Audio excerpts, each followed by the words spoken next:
with us today on Zoom. I'm Dr. Balters. I have the pleasure of introducing our speaker today. This is our chair, Dr. Al-Refaie. Dr. Al-Refaie is the chair of the Department of Surgery here in the Creighton School of Medicine, as well as the CHI Health System, a role he's been in since 2023 when he joined us. Dr. Al-Refaie has an impressive CV, difficult to summarize before a lecture, but I'll try and do it justice.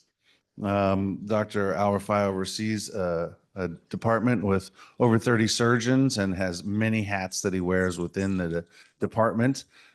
He is a fellowship trained surgical oncologist, did his medical education at the Royal College of Surgeons in Ireland, followed by residency at UCSD, and then at the prestigious MD Anderson Cancer Center for his surgical oncology fellowship. He has been a mentor to many people in the time of his career and has won numerous awards both nationally and internationally. He has published over 100 peer-reviewed manuscripts and has secured over $3 million in funding, which is quite an impressive tally. His most recent project is going to be focusing on artificial intelligence and language processing. It's too deep for me to get into here, but it's an impressive project. He has been involved in multiple committees and leadership roles over the course of his career, and is a member of all of the prestigious surgical societies, both in surgery and oncology. He serves in leadership roles in many of those as well, and it's an honor to have him here as a chair. I'd like everyone to welcome Dr. Al-Refaie today as he talks about the House of Surgery at Creighton and CHI. Thank you, sir.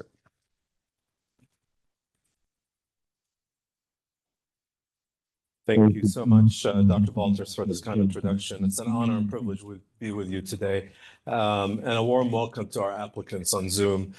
Today, the theme of this presentation is to share with you what we're proud about this department, the people we serve, the patients we serve, and then all the work over the last 12 months.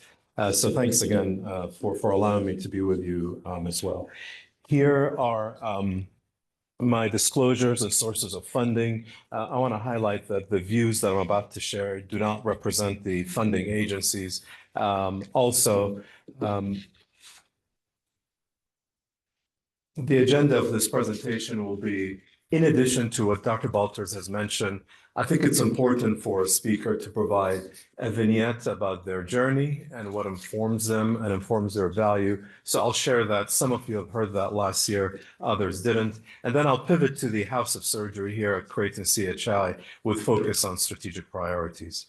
I'm going to start with this email. Kim Carroll was a research coordinator at Creighton who retired last year, and she worked avidly in our research protocol in cancer. And I never understood what drove her to work incredibly hard. Obviously, to me, it was the Creighton culture. However, there's always another reason behind it. And the last day she sent me this email, and I have her permission to share this email, that was quite touching. And I'm going to give you a few seconds to read about it, which inspired her from her father's journey, who had metastatic lung cancer to the brain. At the second paragraph of the email, you see, to be involved in the genomic projects gave me the opportunity to honor his memory over and over again. Every subject I signed, I remembered my dad. I promised him we're still working on it. I'll remember the opportunity and thank you. To me, if this email doesn't move you, I'm not sure what will. And this speaks to the value of impact why we're here today. Creighton and CHI are faith-based organizations that values the mission, driven by these Ignatian values. I'll be covering them throughout the rest of the presentation. And to those in this room on Zoom, you're going to see this permeating throughout the interviews. Those are important values that we hold them dearly and throughout what we do day in and day out. Again, I want to welcome our candidates on Zoom. Thank you for taking the time to visit with us today. We're honored to have you. We're excited. We're excited and optimistic that we're also going to match another phenomenal class, just like we did last year and many years ago as well. So what is not on the CV? I'm grateful and thankful to my family, specifically to my chief life officer, my wife, and to the rest of my family. I think most of you have met them. This is my wife. I also call her my chief life officer, Thoraya. My daughter, who's 13-year-old, wants to be a astronaut. My son, who's now 11, and then my Mohammed, my 8-year-old son, who I think he's undecided now. The last time I asked him last night, he says either a soccer player or work for Jurassic Park. So we'll find out what he wants to do. And we're a foodie family, as most of the residents will know. This is another fun ice cream store that we found out that we like to enjoy as well. Also, as a department chair, I'm incredibly grateful to the people we serve. I think it's a big honor to be a department chair and to serve the people, whether it's faculty, staff, residents, to serve patients with cancer. And I think this is a large honor that patients put their trust in you, especially in a very difficult time of their life. The training I received, I remain incredibly thankful for at UCSD and MD Anderson. I think one of the most important premise when going through a fellowship, it's a maturing experience, and it makes you rethink that you become an oncologist who operates, which is different from a surgeon who only operates. And as a surgeon scientist, the pinnacle of a career is to be awarded by the NIH to get an R1, a culmination of hard work and teamwork with everyone that I've worked with. We all have defining moments that shapes us. As a citizen of Kuwait, the invasion of Kuwait was really a very hard experience on our family that shaped how you see things, how you handle adversity. Also, failures and rejections are just part of what we go through as surgeons that makes you more resilient. I'm a proud parent of a neurodivergent child that injects in you every day the importance of empathy and how to navigate that. And I think the tragic death of my late father was really impactful on our family. I want to pivot to the House of Surgery at Creighton CHI and what we have to offer. And I'm hoping through this talk that I'm going to show you the pride that we have and the journey. And you're going to notice in most of this talk, it's predominantly photos that speaks to our team, speaks to our culture, and speaks to the directions that we want to go with. So let me start with why I chose Creighton and CHI. And this is actually one of my favorite photos of recently at the American College of Surgeons with the team of resident students and leaders who were with us. Number one, it's a strongly aligned healthcare system, CHI, with a brand university. And I think that's very important to recognize that at the chair level and also as a faculty level. Number two, it's a transformative journey that both institutions want to go through from a community-based system to a teaching and an academic system. So as an academic surgeon, this is very important that both organizations have committed to become committed to education, teaching, and academics. The leadership is visionary, ethical, and respectful. And then Omaha is a hidden gem. I live 7 minutes away from the hospital. We have the best public and private schools. It's a welcoming city, and most of you know I'm a foodie. It's actually a foodie city with a lot of fun places to go and visit. So here are the strategies that we focus on. Number one, growth with focus on access and quality, increasing the academic rigor, be it national presentation, publications, and grants, and scholarly excellence, education and managing talent within the department, innovation. And then this is a department that prides itself to foster inclusivity and belonging as well. And it goes back to the values that we mentioned. It's incredibly important to hire excellent people, and more important is to retain them and work very hard on keeping them valued. So what keeps me up at night, among many things, is how can I make people feel valued? Because when they feel valued, it permeates to others that they're going to treat others with respect, and it will have a viral effect on everyone around them. So here's some transformative pivot points that I focus on as a chair in tandem with the teams, with our division chiefs, the faculty, and the team.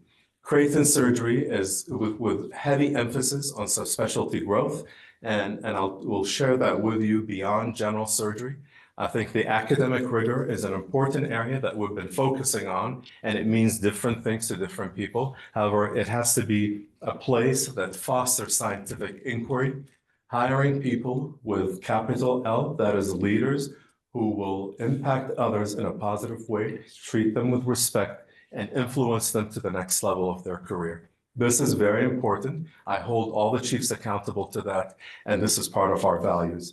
And lastly, it has to be an environment that promotes inclusivity and belonging, where people see themselves as part of this environment and culturally fit to our values. So here's the department for the last 2.5, almost 3 years. We've recruited almost more than 14 surgeons. The PAs and MPs grew up to 25. The research funding is close to $6 million. The full-time research staff is 4, and we're going to hire more. And then the residency, in no small part, thanks to the residents, our core faculty. And Dr. Patel is now went up to 25, and he has an application with ACGME to expand the residency as well. So let's focus on the clinical program that we have. Number one, I want to thank Kristen Miles. I think it's important as a leader to put together a structure of team of capable individuals who are going to help move us forward. And Kristen Miles is the ideal leader who is now is part of the department over the last 8 to 12 months. She's a nurse executive with outstanding experience in cardiology, operation, and innovation, and has been served as my dyad and has been an outstanding recruit thus far. She's not with us today. However, I'm sure most of you have interacted with Kristen in many domains. Kristen has hired another outstanding leader with us in the department, Sarah Kennedy, who's with us today at Grand Rounds. Sarah, thanks for joining us. Sarah was a member of the Department of Surgery, left the Department of Surgery for a short stint with attorneys in downtown and felt that was too much. And now she's back to the Department of Surgery. So welcome back. It's great to have you. I appreciate all the hard work that you do for us here at the department. And over the last 2.5 years, the department has hired outstanding surgeons, and we continue. The last addition is going to be Dr. Cookemaster to the bottom left. She's going to join the trauma team, and it fits along the value of growing this subspecialty area. Dr. Cookemaster, I believe, will start on the third Tuesday of December. Let me start with cardiac surgery. 2.5 years ago, I see Jeff Wooten here in the back, our Chief Recruitment Officer. We had no cardiac surgery program. We had no cardiac surgery program, no outcomes. It was not a good time to be. And where we are now in 2 years is we have a program of 3 surgeons led by Dr. Gallegos, who hired 2 outstanding cardiac surgeons. And in 2 years, we have 3 surgeons who are either board certified or recertified, performed 800 cases in 24 months, seeked and received an isolated CABG Center of Excellence at the Common Spirit level, which is a highly sought after award. Dr. Clark has part of fellowship with the Association of Surgical Education for Leadership, and then with innovation, and then we have residents and medical students. So this is a huge accolade and a testament to Dr. Gallegos and also to Jeff Wooten's effort and help along with Kristen Miles. And just a few weeks ago, the cardiac surgery program has performed the first and second Percival procedure in the country. Not the first one in this hospital, not in Nebraska, nationwide. So this is where the department is going to go. And I thank you, Dr. Gallegos, for your leadership and to your team as well for all the hard work that you do. Our CHI breast health program under the direction of Dr. McNamara continues to grow. Those are the total visits and the number. And this is in the backbone of a breast program that has triple accreditation. Very few programs nationwide have triple accreditation, which is difficult to accomplish. It's based on quality and rigor. And it comes as no surprise that Dr. McNamara was awarded twice this year 2 prestigious awards, one by Project Pink, and then the Lakeside Hospital featured him for the Autumns of Jewel. And my Chief Life Officer and I were basking in his glory, celebrating him and congratulating him twice this year. And I'm forever thankful for his expertise in breast cancer and general surgery as well. Moving to our thoracic surgery program, which is another success under the leadership of Dr. Gillespie, who hired 2 outstanding thoracic surgeons. They're with us today here, Dr. Kelly Salters and Dr. Caitlin Griffin, 2 phenomenal surgeons with expertise in robotic and open surgery, a passion for education. We're very proud of you. Thank you for being part of our family and all the APPs that you've recruited as well. And where is thoracic surgery? Growth in clinical numbers, growth in complexity of cases, the number of research projects and clinical trials, and prestigious awards for the hard work that has been done thus far. Bariatric surgery under the leadership of Dr. Hovey, and supported by Dr. Caslin, Robbie Lane, and their team. And I see Dr. Hovey with us today, has done a phenomenal job, one of the few outstanding programs throughout the nation. There are very few programs that's able to line up all those certifications in a short period of time. Only Dr. Hovey and his team can do that. American College of Surgeons, American Surgeons of Metabolic Surgery, Blue Cross Blue Shield, Destination for Blue, and Optum Center of Excellence. And on top of that, this is the type of cases they perform. In addition to their clinical excellence and busyness, both members of the team received teaching awards this past year. Dr. Javier received the Creighton School of Medicine Contributed Service Teaching Award at the medical school level. And Dr. Castling, an outstanding member of the department and a core faculty, received the Department of Surgery Teaching Award. There are very few programs that every member seeks excellence in clinical care and in education. So we're incredibly blessed to have both of them in our program. Our trauma program continues to grow under the direction of Dr. Eric Consier. We're adding more members to the team. Thus far, we have 8 trauma surgeons who work very busy. Dr. Cook and Master will start next month, and we have an open business case for another trauma surgeon. So if you know of another outstanding member, please send them our way as well. And this is one of the many reasons why this program. It's growing clinically. The number of trauma cases, acute care surgery or emergency general surgery are growing. The referrals to this hospital are growing, and the census are up every day. So we're constantly looking to a way to support our trauma team and all the hard work that they're doing. And then on a personal level, I'm very proud of all of them. Dr. Consier was part of the ACS surgeons as leaders. Dr. Punja is the champion for ACS NSCA for our hospital, and then the president of the American College of Surgeons Nebraska chapter. And then Dr. Caitlin McCall has been selected to be part of the American College of Surgeons as educators. And our trauma program has just been recertified as a level 1 program. So incredibly thankful and grateful to every member of the trauma team for their hard work. This is a collective work, not only among the surgeons, but the APPs, the coordinators, and the team that works behind the scenes. Our general surgery program, I'll summarize in one slide. Here's our market share. We have the lion's share for general surgery in the market. So I blinded the other competitors. That's where we stand. And in no small part, this goes to the hard work of our general surgeons and breast surgeon and plastic surgeon who've done a phenomenal job. This is where we are, and I'm thankful and grateful to all of them. It's very important when you have a department of outstanding people is to set a vision and strategy and to have members of the team. And this goes back to the structure that was put together. Dr. McNamara serves as the Vice Chair for Strategy, Community Outreach and Development. And we have Kristen Miles, who's my dyad, and then Jeff Wooten, who's with us in the room, who's been an outstanding Chief of Recruitment as well. So Dr. McNamara and I meet at least 2 to 3 times. He's very generous to give me 90 minutes of his time on Sunday, either before or after going to church, where we discuss ways to make this department a better one. And then I meet again with Kristen and Jeff. This is us at the American College of Surgeons in Chicago, strategizing, networking, interviewing candidates. And we're having an exciting vision moving forward. The plastic surgery program has launched with a national search for a chief of plastics, and we're looking for candidates. The dream is to have a kidney transplantation down the road once our vascular surgery program has grown, and then with an eye on SCI designation for the Lynch Cancer Center program. So this is the work that happens behind the scenes by the leaders who work very hard, including Dr. McNamara, Kristen, and Jeff, and many others in this department. Our relationship with our community partnership is great. I'm thankful and grateful for my counterpart, Dr. David Mercer at UNMC. We have an outstanding relationship. We exchange residents and ideas. I thank Dr. Zaruk and Dr. Patel. Now our residents can go and do rotations in pediatric surgery at Children's Hospital, which is, in my opinion, a transformative change in the history of the department.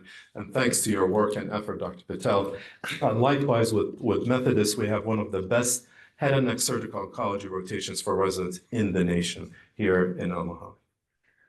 And our partnership with the VA has never been better, in no small part. Thank you to Dr. Rivard, and thanks to you, Dr. DeRosa, for serving as our APD and also leading the general surgery program at the VA, and to our faculty who serve the veterans as well. So let me pivot to another important area, that is the culture of scientific inquiry and advancing the academic rigor. It's another important area that the department is heavily focused on. It's part of the mission, and it's a differentiator in the market as well. So I'll start by offering my thanks and gratitude to two outstanding members of the team, Katie Gwen, who's here with us today, Katie, and Jillian Timperley, who work tirelessly day and night to advance the research mission of the department.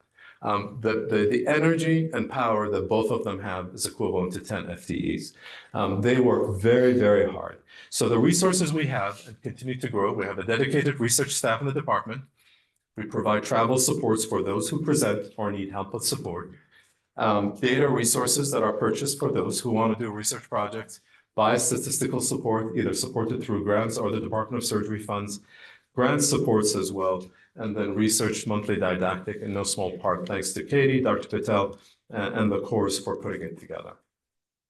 Our research partnership continued to grow with the American College of Surgeons, the Institute of Population Health, the American Board of Surgery, CAFOS, and the North American Rural Surgical Society, which has paid dividends.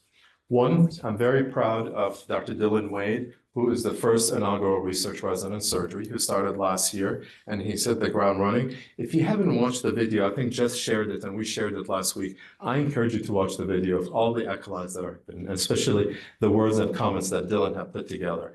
It's inspiring, the work he's doing and all the efforts and hard work. Also, our residents and faculty were front and center in the recent CHI Creighton Access and Rural Surgery Symposium. Most of our residents contributed a major role in this symposium, either moderating, presenting, spending time with our speakers, including Dr. Beth Sutton, who's a past president of the American College of Surgeons, and Representative Bacon as well. It's very important that our residents, our faculty, are part of all of those missions. It's important to the state, it's important to the university, and therefore it's important to all of us. This past last month, our residents made us proud by presenting at the American College of Surgeons. This is Dr. Wade presenting at the podium presentation, and likewise with Dr. Hazen. And this is the Rural Surgery Breakfast. And also, we're a group who like to have a good time. Many members of the department are foodies. So this restaurant was selected by Jillian. I think we ate a lot that day. We recognize that. And then this is the members of the team. We're having a good time and on a well-deserved a break after ACS, after all the hard work. Also, Mark Peterson is still a member of our team. He is now a medical student after spending almost a year and a half in the Department of Surgery as a research assistant. I'm really optimistic that Mark will be another excellent applicant, similar to the amazing one we have today. And who knows, I'm hopeful that our residents will inspire him, that he becomes a resident in surgery as well. So he was, we were all honored, Katie, Jillian, and I, to be invited to his White Coat ceremony. And we congratulated him this past August. And he's hit the ground running as well with his first year of medical school. Here's an example of the priorities that we have for the department research. And this has been along the lines of rural surgery, policy, AI, one of many areas that the department would like to support that are relevant to our day-to-day mission as well. The Rural Surgery and Outcomes Research Group continues to grow, and we welcome other members who want to be part of this effort as well. Recently, the Department of Surgery has been awarded a $2.3 million program grant from the state of Nebraska on developing a research agenda in rural surgical cancer care. This is in partnership with the American College of Surgeons and the American Board of Surgery. It has 3 programs. The first program is led by Dr. Schmaltz, Dr. Mason, and Dr. Castling with Jillian on developing a research framework and a curriculum for rural surgical cancer care. The ultimate product will be a curriculum that will be offered through the American College of Surgeons, done and funded through this grant. The second program is co-led by Dr. Jennifer Singh and Dr. Scott Shipman. on optimizing the surgical workforce in Nebraska. I know that Dr. Singh and the team is working on an abstract for the American Surgical Association as a result of this collaboration with the American Board of Surgery. And the third project is leveraging AI after cancer surgery in partnership with Dr. Shara, who is a member of our department and the Chief AI Officer at Georgetown, with Dr. Ann O'Keefe and Dr. Gillespie as well. And any surgeon who performed cancer surgery within our system is welcome to be part of that, and we'll be reaching out as we'll prospectively enroll every patient who received cancer surgery on this intervention to test this outcomes on the patients. Also, health policy is an important part of what we do. This is a project that Jillian worked on and presented at the SSAT. In a similar vein, the department was recognized as a rural partner with the American College of Surgeons. So Dr. Mason and I had the honor to be a co-PI on a grant through the CMMS that led to the first inaugural rural surgery roundtable at ACS last month. We've hosted it to leaders of surgical cancers and surgical oncology, and also we invited rural surgeons across the state. And look at the picture. Our team is front and center. Dylan, Scott Reeds, our students, Jillian, Katie. And again, I'm thankful to all of them. The real work was done by Katie and Jillian, where Dr. Mason and I took the glory and the credit. This was an outstanding session and breakfast that's going to have another summit coming in January. And I invite all of you to join us. This is going to be through Zoom, and we'll be sending invites for those who want to attend as well. In the spirit of policy work, this grant funded both Jillian and James Hazen to present at the American College of Surgeons. The work that's done by Mark Peterson as well. We have another grant through the department on Medicare Advantage, another hot topic with CMS, and how will it impact the rural population in surgical care. And also AI is another area that hasn't been tested. I know Dylan is working on it. So myself and Dr. Shara from Georgetown, we have a $3 million NIH R01 that rolled out a randomized clinical trial here in Omaha, Georgetown, MedStar, and then at Howard University in DC, testing AI in rural and in the District of Columbia. We're one of the few sites in the nation that's conducting this RCT at the moment. Let me switch to our advanced educational offering. And this is an important area that keeps Dr. Patel and I up all the time. We think, what can we do to continue to make this residency the best? And we don't compare ourselves to any other programs. We bench ourselves to values, because that's to us the very important. We want to graduate residents who are competent technically, and also who will inspire others around them and be compassionate. Those are our values, and we hold them very importantly. And I think this picture speaks to that, one of many other pictures. I'm thankful we have an outstanding core faculty bench. Dr. DeRosa and Dr. Sassi are both Associate Program Director, joined by Dr. Caitlin Griffin, who started a few weeks ago. Thank you, Dr. Griffin, for joining us. Dr. Singh is on a well-deserved vacation in India. And then Dr. Caslin, who's been an outstanding addition, who joined us nearly a year ago. We have an unbelievable bench of core faculty supporting Dr. Patel and his exciting vision and leadership. And also special thanks to our residency coordinator, who worked very hard in putting together all the efforts, including today and the 4 other interviews. This work continues to demonstrate success. Last year, we've matched another outstanding class of interns. The goal is to match another outstanding class this year, similar to the other classes that we matched in the past. That's the legacy we want to leave behind as well. Our residents matched extremely well for fellowship. Dr. Kyle Von Kent, who presented an MM today, is going to do his vascular surgery fellowship at UC San Diego. Dr. Emily Brown is going to go to UCLA to do liver transplantation and kidney transplantation.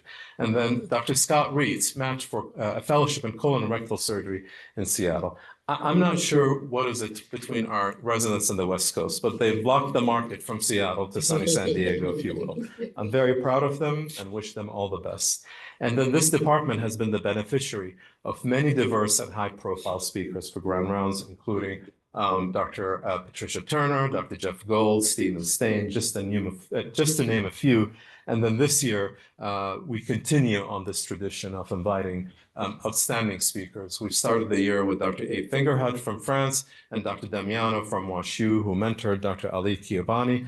The NIH director will join us. And also we have Dr. Cliff Coe next year, Dr. Tyler Real, and then we'll close the year with Dr. Joe Beisky, the CEO and the president of the American Board of Surgery, just to name a few. And we continue to solicit name and suggestions for the following academic year. I want to thank Dr. Patel and Dr. Singh for relaunching the PEARLS program, which is a longitudinal leadership program. I continue to advocate not only for the faculty, but to the residents. Surgeons are leaders, even if you don't have a title. It's a visible field. You interact between 50 to 75 individuals every day. If you bring your best, you set the world on fire. And if you don't bring your best, you know what will happen. So this is an important program that Dr. Patel and Dr. Singh have co-led in rolling it out around the premises of leadership communication, conflict resolution, negotiation, just to name a few topics. And I thank you, Dr. Hovey, for leading the negotiation session a few weeks ago. It was a big hit. Sorry to miss it. Also, here are residents in action. Dr. Brown and Sarah Alex attended this ACS residents as educators. Dr. Patel is committed to send our residents to professional development courses for our residents. This is Dr. Hazen, who was at the American College of Surgeons Advocacy Summit. There's no one James didn't take a picture with. I think if you need a job in America between Dr. Brown, James Hazen, and Scott Reitz, you got your job there, so through them.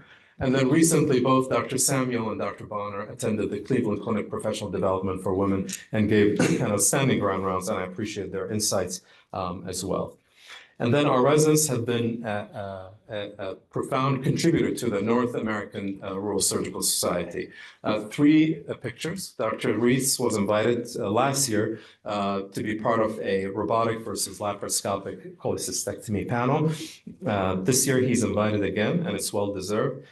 This is the three of us. I started my weight reduction journey. I had a salad while both of them having a nice cheeseburger in the restaurant of the hotel last year. And then I'm going to show you this picture. I call this the strategic dinner. Scott Reitz and Katie and I worked very hard to convince Dr. Tyler Hughes to come and to participate in our rural surgery symposium. And he initially told us that he's unable to come because he wants to retire. So I knew Dr. Hughes likes Scott Reitz. So what I did is we invited him for dinner. I asked Scott to sit near Dr. Hughes to convince him to come. And then I sat near Mrs. Hughes to convince her. And then I invited Dr. Jeff Shipman to influence Tyler Hughes. And we did it. He came and spoke at our symposium as well. And this year, I believe, Scott, you're invited again to present. And we're going to have a large showing, thanks to Dr. Patel's vision in sending many members of our department to attend the NARS meeting in San Diego. I go back to the values. They're very important. We're committed to train people who can operate and be compassionate. More importantly, in a similar vein, our values are important and we hold them. This department has produced residents who are dedicated to compassion and humanism. Dr. A.J. Scarborough continues to be one of the leading winners of the medical school for getting the golden apple. I've yet to see a resident from another department who competes with him. Dylan Wade received the Humanism Award from the School of Medicine. And then last year, Dr. Emily Brown received the Humanism Award at the department level. All are well-deserved as a testament to our residents and what they do. And by the way, the chocolate ice cream cake was a big hit that day. Just to let you know, the foodie in me can't help not to mention that as well. I'm going to switch to the medical student experience. I want to thank Dr. Balters, Dr. McCall, and Anthony for their hard work as well. We'll start with another round of congratulations to Dr. Balters, who was recently received the Academy of Master Educators by the American College of Surgeons. He was awarded that in Chicago at the American College of Surgeons.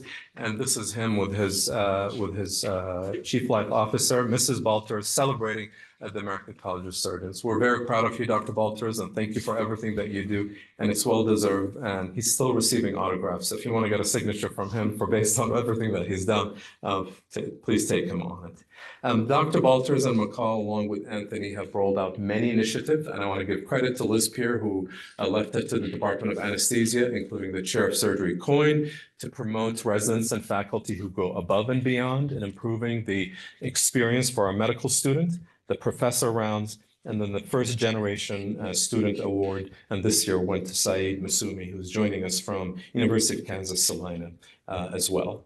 And here are some examples about the numbers. So and thanks, Dr. Baltus, for sharing the slide with me. Our shelf scores continue to improve. About a fifth of our M3s are looking to pursue a residency in surgery. Creighton students continue to score above national average in the shelf exam for the past 4 years. This is a testament to the department's commitment to surgical education. The last part of this presentation would be about the department's commitment to an environment of inclusivity and belonging. This is important. We were at the recent Creighton University Leadership Faculty Retreat, and Dr. Dunley, our dean, made it very clear that you hire the best, regardless where they come from, and you're going to spend more time retaining them and making them feel values. They have to fit the mission. And this is an important part of what we do all the time. 2 years ago, Dr. Dunley, the dean, has supported the Department of Surgery, and I thank you, Dr. Baltus, for your idea. We rolled out the first generation student in surgery. This is a 4-week program that we invite any applicant who comes from first generation background to spend 4 weeks with us at Creighton with a stipend. And the overall premise is we want to help the workforce pathway by encouraging others to join the program as well. And everyone fell in love with Radanis, Dr. Grissom, who's with us today. And we're privileged and honored to have him with us in this program. And for those of you who haven't watched the video, please watch the video and we'll resend it again. Hear his story, it's quite inspirational. So this is something we're going to continue to do, and we're committed to promote it as we increase the workforce in surgery, given where we are at the moment. Dr. Patel and I we had a very busy summer. We decided to test my background, my patio in the house. So we hosted first the chief residence, which was a big hit, Neil. We worked very hard on preparing that, thanks to you. And then we invited the rest of the residents to welcome them to the residency and encourage them and celebrate all their successes. And then we ended the summer by welcoming our interns as well, who joined us this past July. We have a wonderful cadre and a class of residents in all throughout the classes, and it's been a joy to have them and to be part of their training and journeys as well. This department has one of the largest number of outstanding women in surgery. About 1/3 of the residents are women, and over 1/3 of our faculty are women. And we're committed to their success. They've been an outstanding addition to this program, and it builds on the legacy of the past as well. Yesterday, we've celebrated Veterans Day. So to Dr. Kinsir, Dr. Hovey, Dr. Ravar, Dr. Singh, Dr. Scarborough, and Dr. Hazen, you have our respect, honor, and gratitude for serving. Last year, we invited Captain Eric Elster, who was the Dean of the Uniformed Services, and we had a wonderful visit. So the department continues to support those who serve and honor them to the extent that they deserve. I want to also thank our friends in the Department of Surgery, who's been very supportive. And these are some examples of the photos of those who support the department within the Department of Surgery, within the medical school, and others. I'm going to close with an important email that I had with the dean, with Dr. Dunley last year. I think this email represents another example and a vignette of the culture that we want to build. So I sent Dr. Dunley this email in August, at the beginning of the school year. His first name is Bo, and he asked us to call him Bo. And I said, tomorrow's my daughter's first day in Westside Middle School. I'd like to drop her off. She's nervous about the student experience. I'm going to be late to the clinical chairs meeting with the dean. Within 2 minutes, this is the email, the reply I received.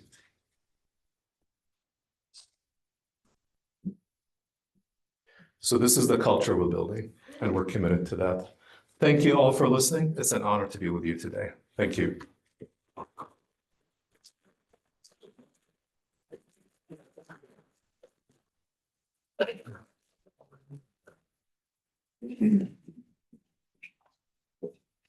Does anybody have any questions for Dr. Al-Refaie today?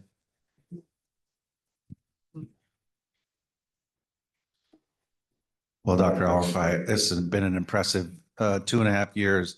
You really have been a transformative force here. And so I speak for many, I'm sure, in saying thank you for all your hard work and dedication that you've given us at this time. Where do you see the program going in terms of robotics?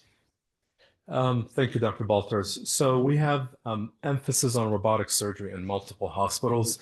CHI has purchased the latest robotics here at CMC Bergen, Lakeside, and the direction is also to add it to Midlands and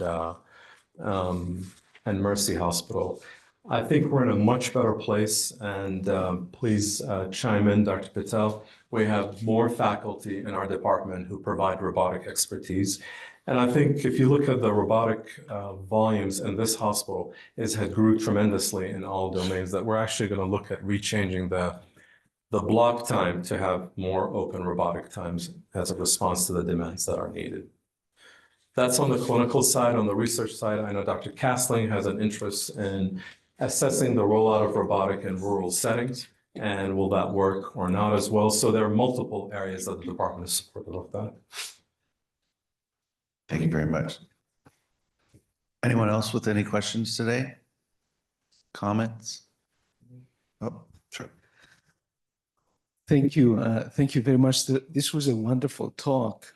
I must say, I took some notes as you were talking, and as a person connected with every major institution in town, Creighton and the VA, and of course, university and children's, I can say that your mission-driven citywide mindset makes collaboration feels both natural and urgent.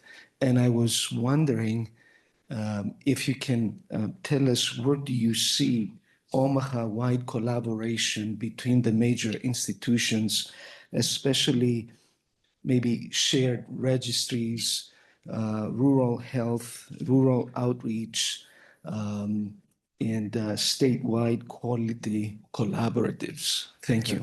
Thank you, Dr. Penis, for this question. And the reason why the city is uniquely positioned for collaborations because of people like you who want to collaborate and work with us. And I think that's the spirit of Omaha and the surrounding institution.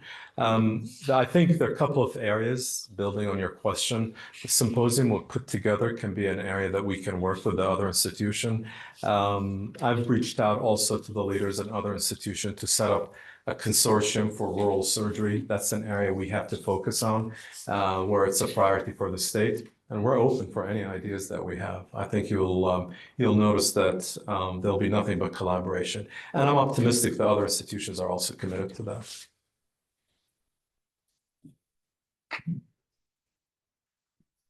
Okay. Well, if there's no other questions or comments, thank you again, Dr. Al-Refaie. It's a very enlightening talk. And thanks to our candidates for being here today, and look forward to chatting with you today at the interview session. Thank you again. It's an honor to be with you today. Thank you.